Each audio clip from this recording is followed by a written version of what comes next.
Hesus, sa gayon nga himaya niya sa pusong harito.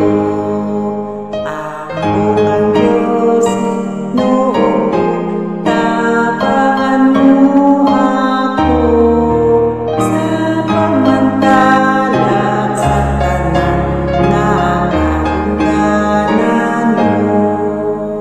Ibuntog niya ang gabong sa silot sa sala, naginluang niyang dugo sa kasalanan mo. Siya inyong